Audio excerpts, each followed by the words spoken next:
Welcome to our tutorial on how to add the Data Analysis Toolkit in Excel. So to get started, open Excel, locate to the Data tab on the ribbon at the top of the window. Click on this. Once you found this, look for the Data Analysis option. If you don't see there, don't worry, we will show you how to add it.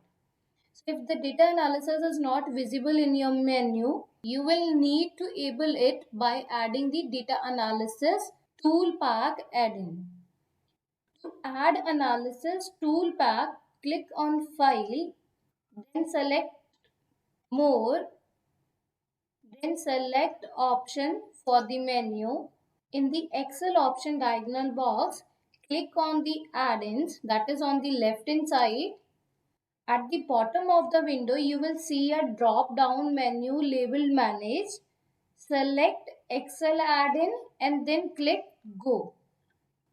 In the add-ins diagonal box, check on the box next to the Analysis ToolPak and then click OK.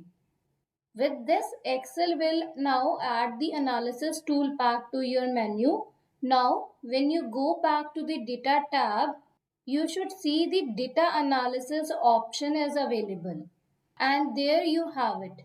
You have successfully added the Data Analysis Toolkit in Excel, giving you access to the wide range of powerful analytical tools.